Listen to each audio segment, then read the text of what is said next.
Welcome to Fresh Catholic, a podcast for those who are converting, reverting, or simply want a fresh perspective of the Catholic faith to help them to open their hearts and minds to become closer to the love and goodness of Christ.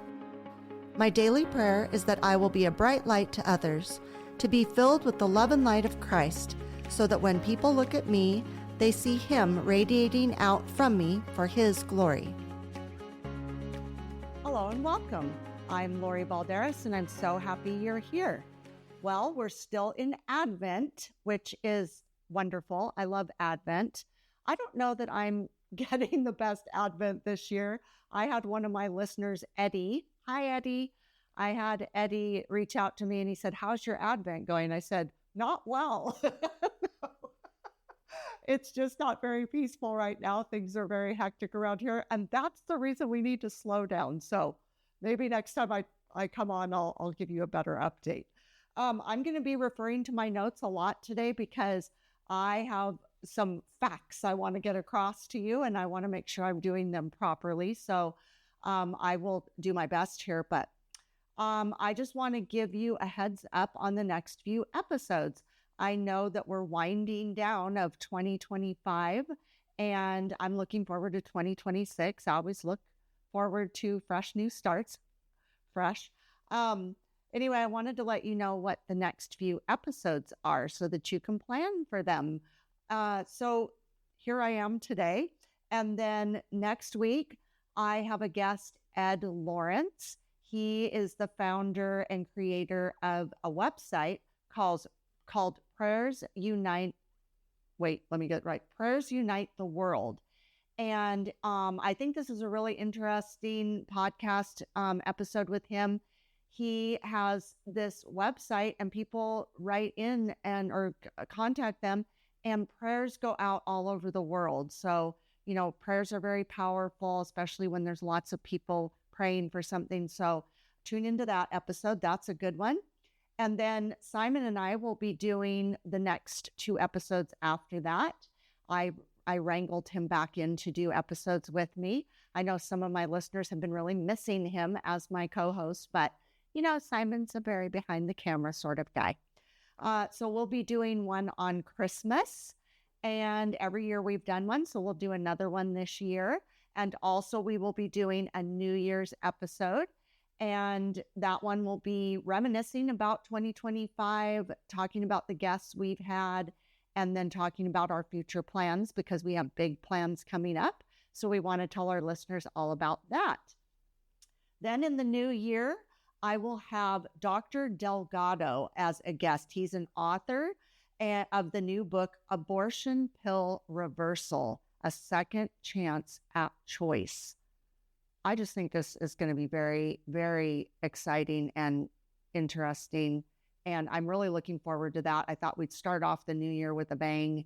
And I just think if there's any way that we can, thwart off abortion, I think we should really be focused on that. So I hope you tune into that episode at the beginning of the year. And then I have Dr. John, I hope I get this right, Sottosanti, and he wrote a book called Mortal Adhesions. It's his story. He's a surgeon and he is a convert. So that's interesting. He battled 7 deadly sins to find faith, happiness, and inner peace. And so I'll have him on as a guest, and I have a feeling I'll have him back as a guest soon after that because he is studying the Shroud of Turin. And I think that's a very interesting subject in itself. So that's what's coming up. I wanted to just give you a heads up on that. And I also wanted to remind my listeners, I know, I'm getting new listeners all the time, so I don't know who knows what. I don't know who's caught up. I don't know who's listening to our news and who knows anything, but that's why maybe sometimes I repeat or I'm redundant, but I just want to make sure everybody knows what's going on. I'm reminding everybody that Simon and I are heading out after the new year on our new adventure. We're traveling around the United States. We're heading back east. We live on the West Coast right now, born and raised out here, and we're going to be doing some traveling. I'm calling it a long honeymoon, our 10-year anniversary. I don't know if this is coming out before our anniversary, our wedding anniversary is December 12th, Our Lady of Guadalupe. We didn't plan it that way, but that's the day we got married. And we've never been on a honeymoon. So I'm calling this a very long honeymoon. And we're heading out in our Sprinter van and going on an adventure. So I'm really looking forward to that. We'll keep you up on that. And in our New Year's episode, we'll talk about what we're doing and the future of Fresh Catholic and what that's going to look like. So that's why I want you to tune into that one. I also have an update on my job. I'm a wedding coordinator at our church, and I gave my notice, and my last day will be December 31st of this year, New Year's Eve. And I did my last wedding on November 22nd. It was for a family that I knew and loved. I've known since I'm a little child. So that was a beautiful way to end my amazing job that I loved dearly. And I just have such great memories of that job and that position as wedding coordinator and helping people to, in my small way, to get their sacramental marriage. I just learned so much about sacramental marriage while I was doing that job. And I value everything about it. And so I will really miss that job. But I know that the person taking over for me, Laura Galvan. Hi, Laura. She's a listener also and one of my Patreons. So I really appreciate her. She's taking over for me and I think she's going to be amazing. And so, sometimes when we are making life changes, we have to give things up in order to start something fresh and new. So it's been wonderful, but I'm looking forward to my future. And then what I wanted to do in this particular episode is talk about the next phase of something that I'm doing in addition to Fresh Catholic. Fresh Catholic is very important to me and Simon.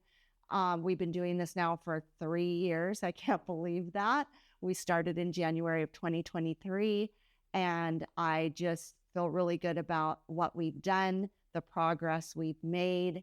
I feel we get really good, positive feedback. When we get feedback, it's usually very positive and good, and I think people are getting a lot out of this. My goal, of course, is for people to come to the faith or back to the faith. That's always been my goal with this.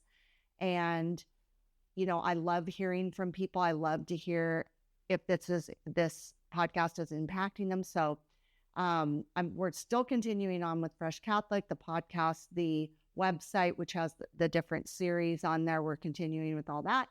But I have another couple of ventures that I'm doing because I realized one day I was like, we're taking off to have some peace and calm and quiet.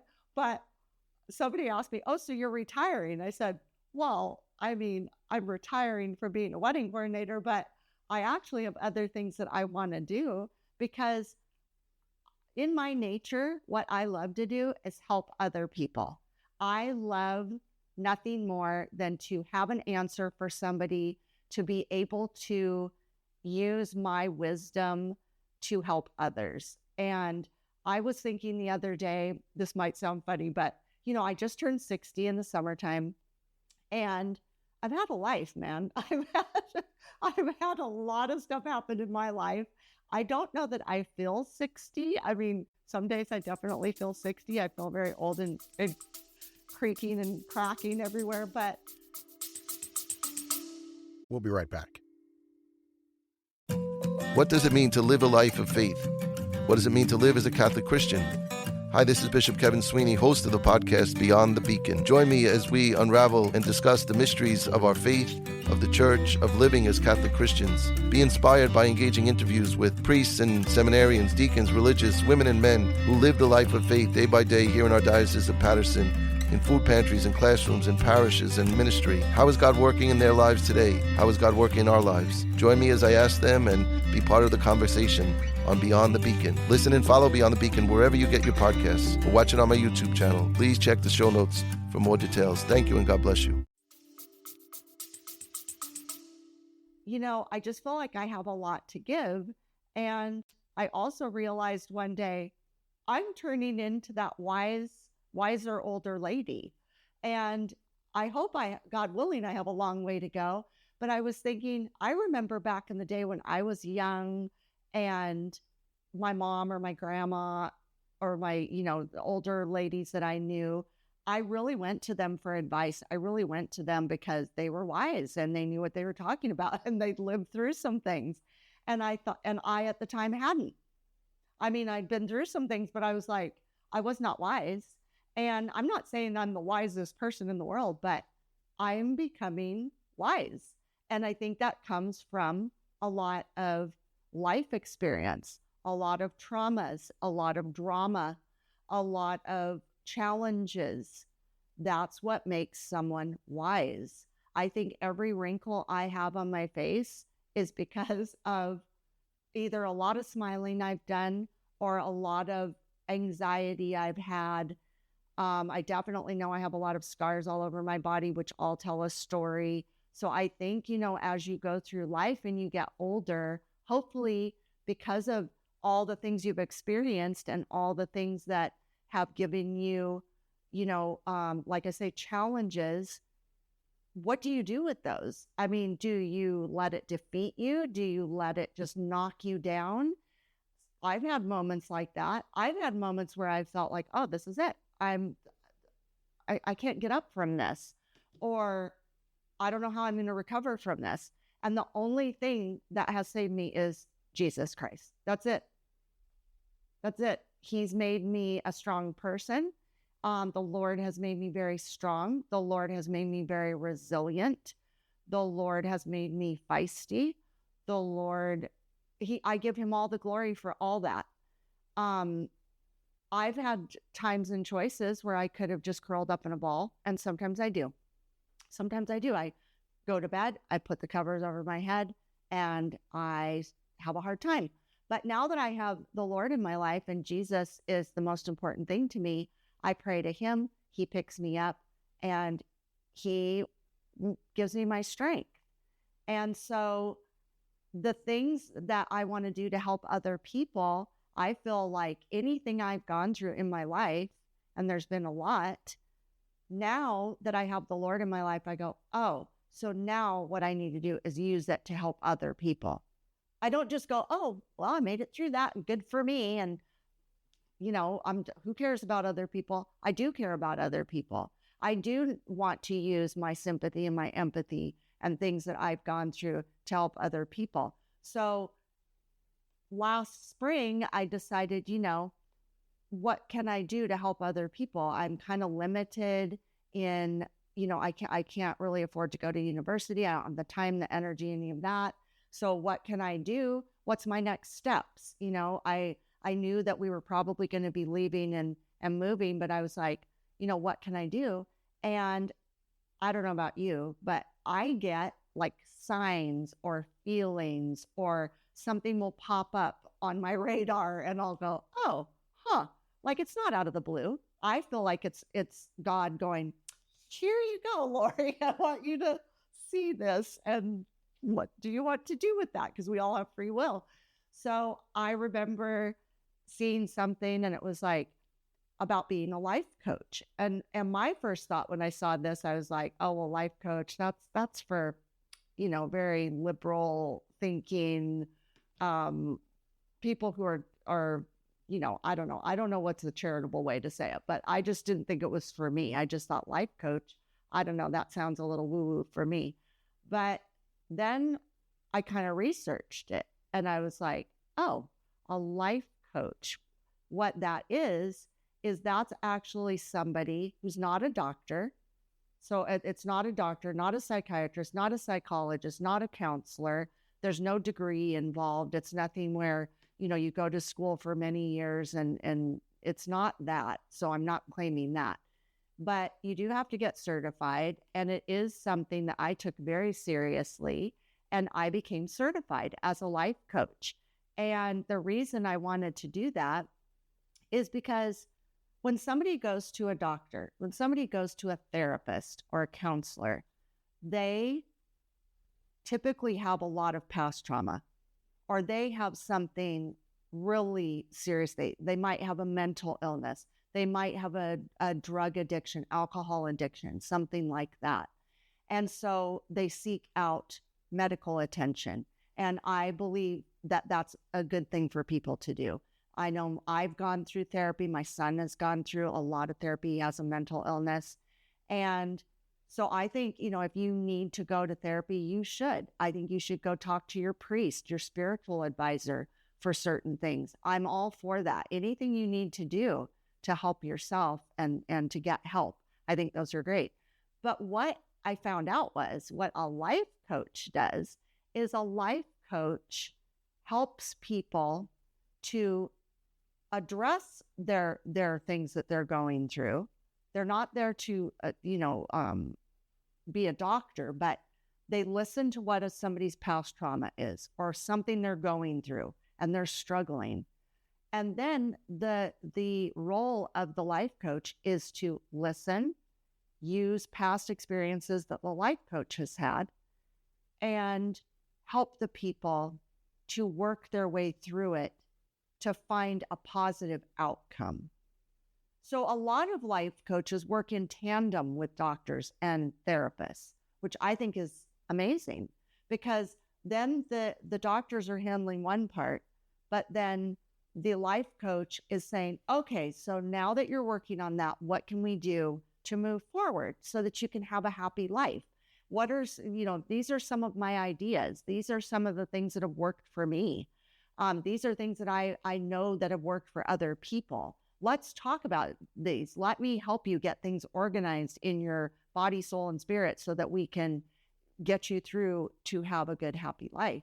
So this was very attractive to me. This was something where I thought, oh my gosh, I could take all these past things that I've been through, or my son's been through, or my children have been through, or my family, or my friends, and I can help other people with that. Because sometimes when you're in a struggle, you don't know what to do. You could Google it. You could say, what do I do in this situation? But it's okay to do that, but that's a very kind of detached way of handling something. And I don't know about you, but when I've had a problem and I've gone to somebody and they've said, oh, I've been through that. This is what I did. That in itself, it's like an old school way to hear a solution, to hear an idea. And if you're smart, you'll listen to those ideas. It's kind of like when you have a baby and everybody and their brother comes to you and says, oh, this is what I suggest you do. Oh, this, some people take offense to that. I used to listen. I'd say, oh, really? Like, what did you do? What worked for you? And then you decide what you want to do. You decide, okay, I got these 5 ideas about what to do about diaper rash. Now, what am I going to do about it? Which one am I going to choose? Maybe I'll try them all. But I think it's smart to listen to another person who's on the outside looking in, can give you a good perspective, a good idea, and say, this is an idea of something you can do. So that was very attractive to me because, like I said, I would really like to help other people. So I got certified as a life coach, a trauma coach, because I've had a lot of trauma. And so these are the things I want to help people with. So this is what my new vocation, God willing, will be, is helping other people and being a life coach. And so one of the things that was also attractive to me was when you're a life coach, you're in charge of how you manage your coaching business. Like, who will you be working with? And I just got to thinking, I am happy to work with anybody who needs help. Men, women, couples, young people, young adults, elderly people, all types of people. I don't want to just limit this to Catholic people.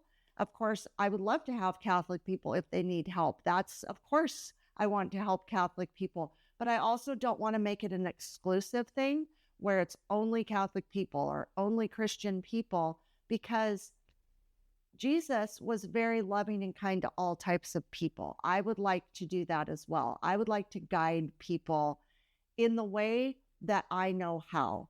And in my way would be to be a good listener, but to also know that in a gentle, kind way, I would like to introduce people to the Lord if they don't already have him in their life. I'm not going to push it down their throats, but truly the answer to all things is, like we've talked about, the missing piece in some people's life, that is the missing piece of Jesus, that they don't have that filled up in their life. They don't have him as a compass. They don't have him as a guide. And I'm not saying when you have Jesus as your compass and guide that your life is easy peasy. It is not. But that's always worked for me since I became a Christian and since I became Catholic. He's the thing that has gotten me through. So I would obviously encourage people to add him into their life, because that will make it easier on everybody if they add him. But even if they are Catholic, I still want to help people to remain faithful to him, to find ways, if they're finding themselves going into sinful things and sinful attitudes and sinful thoughts, I want to help them through that. I'm not a priest. I'm not a religious, spiritual guide, but I can definitely talk to them about certain things and guide them to their priest and their spiritual advisor, guide them to therapy if that's what they need. But I think that I could also offer a lot of things to help people. So we're going to take a short break. And when I come back, I'm going to tell you some of my ideas and plans and see if you or anybody you know might be interested in this venture I'm about to head out on. We'll be right back. What is happening at Fresh Catholic? Thanks for asking. Well, we have a weekly podcast with lots of topics and guests, and Fresh Catholic Daily, the daily Mass readings. Listen on all platforms and watch on YouTube. I also do short videos every day on Instagram and Facebook at Fresh Catholic. Like, share, subscribe, rate, and review. These are such simple ways to help us out. The other ways you can support our mission of drawing people to the faith or back to the faith are by becoming a Patreon or sponsor. Also simple, but so needed. Our website, freshcatholic.com, has an online store with merchandise, a blog, comics, and Fresh Catholic courses with educator Charles Merritt, with the Hail Mary, the Our Father, the Virtues, the Ascension, the Magi, the Visitation, the Ten Commandments, Sacraments and Grace, Sin, Advent, Angels, Lent, Typology, and even some Bible study courses. Wow, that's a lot. Please share all of this with everyone you know and join the Fresh Catholic family. And remember, be focused, be faithful, and be fresh. Oh, wait, one more thing. Our Typology series by educator Charles Merritt is feeling very unloved. I know, I get it. You see or hear that word, typology, and your eyes glaze over. You stifle a yawn. You might think to yourself, or even say to others, dry, boring, too Old Testament-ish for me. If that's you, then you're missing out, because typology connects the promise of Jesus in the Old Testament and the arrival of Jesus in the New Testament. It's like putting scripture under a microscope and seeing things you never saw before. So head to our website, freshcatholic.com, and give typology some love and attention. You will be amazed. And we're back. So let me ask you a question. How many people do you know that are struggling with some sort of trauma, drama, anxiety, life-altering situation? I think we all know people like that. And sometimes we don't have the right tools or the right answers for people. And you know how you'll say to a friend, gosh, I haven't been through that, but I know somebody who has and someone who can help you. So I'm hoping that people will think of me when they maybe will guide people towards me if people need help.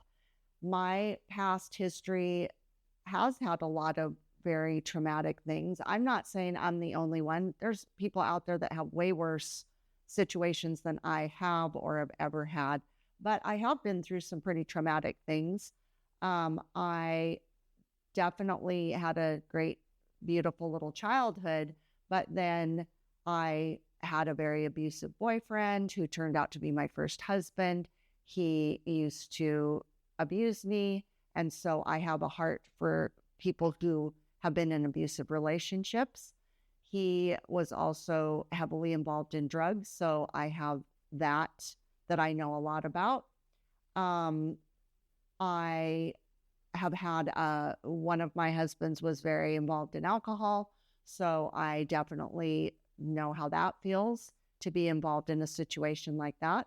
I have a son who has a mental illness. So, I'm very sympathetic and empathetic to parents and people who have family members or friends that have mental illness. I have a son who's gay. And so that, I feel like I am very, I really can listen to people who might be struggling with their children or people they know, and they are at odds with them because of their sexual identity or, their sexual preferences. So that's something. I was in a horrible car accident when I was very young, almost died. So did my children. And so I'm disabled. So I really, can talk to people who have disabilities and how that's altered their lives and how do they handle that? How do they cope? I've been through 2 divorces, which were very difficult, to go through. One was easier than the other. But, I've been in that boat. I've had a parent pass away. I can be empathetic about that.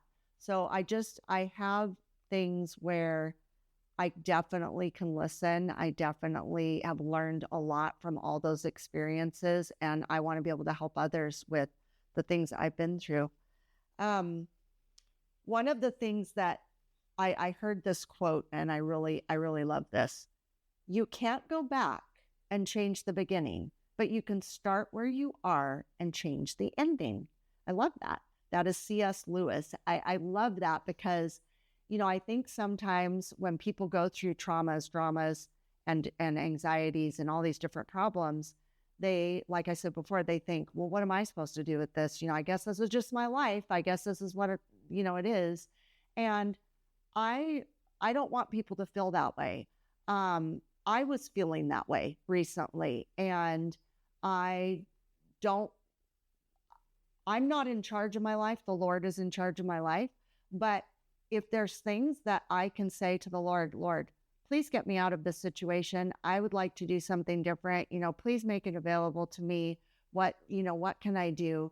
I think it's important to take steps to do that. And that's, kind of what Simon and I did. And so I just don't want people to feel stuck in what their life is. Now, I'm not saying, oh, you're not happy, go get a divorce. Oh, go, leave your family and go find yourself. No, absolutely not. Actually, quite the opposite. I feel like people need to be given advice of, let's work through this. Let's figure out how you can keep your marriage and your family intact. And let's try to find some solutions. Let's try to find some common ground. Let's try to work on yourself to see, well, what am I contributing to this trauma and drama? What can I do to fix something on my end so that then maybe we can, work through these things? It's not a secret that Simon and I were separated for 3.5 years. We didn't live together. We worked together. We saw each other all the time. It was with the understanding we were going to work it out, and we did. So I think that in this day and age, everybody quits everything. Oh, I'm having problems with my family. I'm just going to ignore my family. I'm going to be mad at them and not talk to them. Oh, I'm having marital problems, or I'm in a rut, so I'm just going to get a divorce. And you have people actually encouraging those things, which is just wild to me. So I want to do the opposite. I want to encourage people to work on their family problems, to work through it, to agree to disagree, to find some things that, so you can remember, oh, we're a family. Oh, we need to work through these things. And especially with marriage. That's why when I was a wedding coordinator and people were getting their sacramental marriage, I was like, well, I just really do value marriage. And that might sound weird to people since I'm on my third marriage, but the other two were before I was Catholic. They weren't a sacrament. So my marriage to Simon is very important because it is a sacrament. We're in a marriage with Jesus. So, I just really want to encourage people to stay in their marriages, but to refresh them, reevaluate them, figure out what you can do to make your marriage happy. Don't feel like you're stuck in a rut. Communicate about it. Say, you know what? I'm not feeling super great. What can we do to work through this? Your marriage should be super high on that priority pyramid, right? We've talked about that. Jesus is on top. Your marriage is right there. And then everything else comes down from it. So what I like to say about my new little venture is I want to help people to seek love, find love, build love, keep love, and spread love. See how that love? I just think that love is the answer to everything. God is love. And I think people are struggling to, first of all, to go out and seek love. It's, you can't do that on a phone. You need to have human interaction. I want to encourage that. I want to encourage and help people to find love. I think that's a beautiful thing, to try to help people to have confidence, to go find love, and then to build love with each other.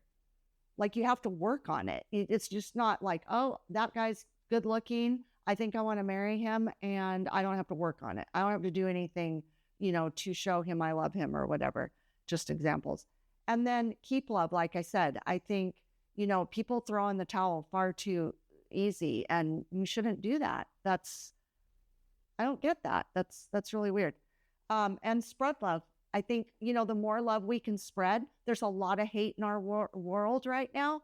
People are chanting for other people's death and destruction, and people are laughing and mocking other people when they're being killed. Or, what is going on? That, people are killing babies. It's wild. I want to help people to be selective and discerning in who they're choosing, help people restore their relationships and attitudes of self-worth. I think there's a lot of people that put themselves first and just like me, and it's everything that I need and what I want, and it's all about me. What? We need to be in service of others. We need to do things for other people, put other people first. That's something Simon and I, we're always serving others, and we love it. But not a lot of people do that. It's really a selfish culture we're living in. It's all about what do I get out of it? What do I need? Anyway, but I think sometimes people have very low self-esteem, and I want to work with people on that, on finding their best self so that they can be a good spouse and partner and friend and husband and wife to other people. So what are my ideas? I have some great ideas for workshops and sessions and things like that. So some of the ideas I have are having a few series. One called the Vicious Cycle series. People are in a vicious cycle, whatever it is, addiction or, whatever, you're in a vicious cycle. How do you break free from that? I want to do a couple up series where you learn how to find a good spouse. We need people to get married and have babies. That's what we need to do. And a series called Love Lasts series. How do we make love last? I want to do workshops, seminars, courses where we can do this online because that's a thing everybody's doing now. So it doesn't matter where I am. I can have people all over the world logging in, and we can do these things together. Some of my ideas are, some of the titles are Complaining to Contentment. That's one. Struggles to strengths, valuing yourself and others, how to attract the opposite sex, embracing masculinity, embracing femininity. I think those are really important. Being feminine. What's wrong with that? Celebrating the husband and wife roles. Instead of being at odds with each other, celebrate the different roles. The value of being a trad wife. And for those of you who don't know what that is, the value of being a traditional wife, of doing traditional things. I think that's a beautiful thing. How to dig out of a marital rut and discover and rediscover that spark. How to reinvent and reinforce your relationship. How to refresh your life and relationships. How to simplify your life. How to be a happy homemaker. So these are some of my ideas of things that I think I have knowledge about, I have experience with, and I think people can benefit from these workshops. I will be doing group sessions and one-on-one sessions. So some people, if they want to go to workshops and seminars, that's great. But then if you need more concentrated things that you want to talk about, I'm going to be offering group and one-on-one sessions. And let's see, I'm also going to have a whole new, I'm going to have a whole new website for this. I'm going to have a whole new social media for this. Again, in addition to Fresh Catholic, that's still going to be going. But I think it will be really good that people can go to my website and sign up for classes, sign up for seminars and for workshops or one-on-one or group sessions. You can do that on the website. You can check out my social media.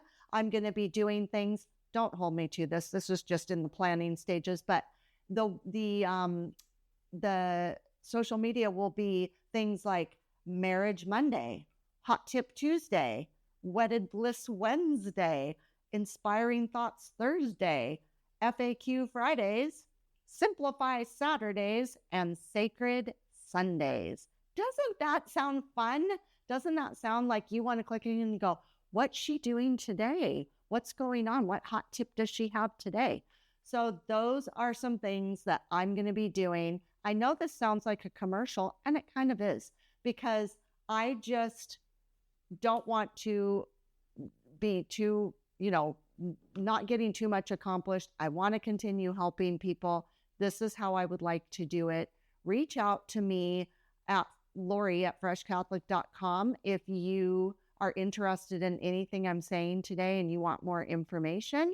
And also keep an eyes and ears out for me inviting you to the new social media and to my website.